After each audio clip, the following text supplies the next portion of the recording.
Et pour en parler, nous sommes avec Riyad Sidaoui, directeur du Centre arabe de recherche et d'analyse politique et sociale. Vous êtes également l'auteur du Printemps arabe à Daesh aux éditions Apollonia. Bonjour Monsieur Sidaoui, merci d'être avec nous sur RT France. On le voit, ce rapport d'Amnesty International accable les forces de la coalition. On n'en parle jamais finalement, on dit Raqqa est libéré, mais quid des dégâts matériels et surtout humains? Malheureusement, la tendance est toujours diaboliser l'armée arabe syrienne et la Russie, mais dès qu'il s'agit de la coalition, on ne parle pas. Même dès qu'il s'agit des terroristes à Idlib, et on a plus que 6 000 Tchétchènes. À Idlib, on n'en parle pas trop. Plus que 5 000 Ouïghours chinois, on n'en parle pas. Plus que 10 000 Saoudiens, on n'en parle pas, et des milliers des Maghrébins aussi, des Européens, presque.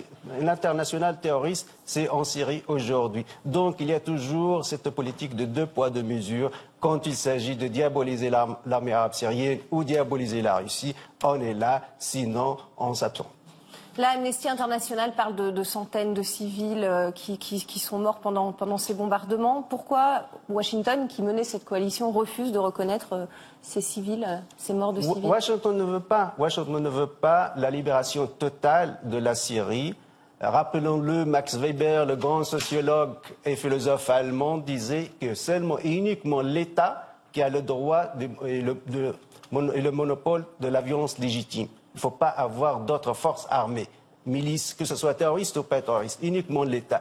Donc, apparemment, il y a un plan dès le départ de déstabiliser le régime laïque de Bachar al-Assad. L'ex-ministre des Affaires étrangères, M. Roland Dumas, l'a bien expliqué sur une chaîne française. Il a dit « J'étais 2 années avant cette crise à Londres. J'étais contacté par mes homologues anglais. Ils nous ont dit « On prépare un coup contre ce régime de Bachar al-Assad parce que ce n'était pas un régime sage, modéré comme les autres. » Donc, il y a eu ce plan, et puis il y a eu ces terroristes qui viennent de partout, qui a financé, qui a payé plus des dizaines de milliards de dollars. Maintenant, on a les secrets qui se révèlent au fur et à mesure. Je rappelle l'ex-ministre des Affaires étrangères qatarien, Hamad Ben Jassim Al Thani, sur le plateau de la chaîne nationale qatarienne, a dit oui, nous et nos frères saoudiens, on a dépensé des dizaines et dizaines de milliards de dollars afin d'éliminer le régime laïque de Bachar al-Assad. Mais après, on ne sommes plus d'accord entre Saoudiens et Qatariens. Et aujourd'hui, la Syrie s'est sauvée. Donc, la donne a été changée. Pourquoi? Parce que c'est un régime solide de l'intérieur. Moi, je suis politologue. Qui a été épaulé par la Russie, surtout. Oui, absolument. Ça, c'est le soutien de l'extérieur. Je vous explique, parce que j'ai un modèle théorique en sciences politiques qui explique pourquoi un régime chute et l'autre reste. Pour la Tunisie et l'Égypte dans le printemps arabe, j'ai dit, avant que les régimes chutent, Ben Ali va chuter, et la même chose pour Moubarak. La Libye et la Syrie, j'ai dit non. Parce qu'il y a des facteurs internes, il y a ce que nous appelons la situation révolutionnaire. Il faut, premièrement, la radicalisation de l'opposition qui ne veut plus des réformes mais le départ du régime. Deuxièmement, les défections au sein des élites au pouvoir. Troisièmement, la position de l'armée, soit une neutralité de l'armée, soit une trahison de l'armée vis-à-vis de l'État. La situation révolutionnaire n'a pas eu lieu en Syrie. Ce qui s'est passé en Libye, c'est l'intervention étrangère. On intervient de l'extérieur afin de manipuler cette situation révolutionnaire qui est une dynamique interne. De la révolution. Donc la Syrie là, est en train de reprendre la main sur son territoire. Reste cette province d'Idlib à la frontière turque où un accord à Sochi a été signé pour que les djihadistes évacuent ces zones démilitarisées. Or, on le voit, ce n'est pas le cas. Ils veulent rester.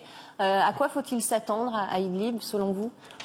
C'est attendu pour une simple raison, parce que ce sont des étrangers. Il va y avoir une offensive? Moi, je suis pour la réconciliation nationale. Par exemple, le modèle algérien pendant les années 90, c'est une réconciliation nationale entre l'État algérien et les terroristes. Mais en Syrie, s'il s'agit des étrangers... A priori, là, les terroristes veulent se battre. Voilà, mais parce qu'ils sont des étrangers aussi. Il y a une grande partie des Tchétchènes et des Ouïghours, des étrangers. Ils vont aller où après? Il faut trouver un accord international, demander à ceux qui ont payé leur billet d'avion et ont donné de l'argent afin d'y aller en Syrie. Ils vont où? Peut-être en Libye, puisque la Libye aujourd'hui c'est le chaos total. Mais il y a un gros problème international. C'est le sort de ces djihadistes, c'est ce qui Absolument, absolument. Ils sont des étrangers. Comment on peut avoir une réconciliation nationale entre une armée nationale, l'armée arabe syrienne, et des étrangers, des terroristes de nationalité étrangère?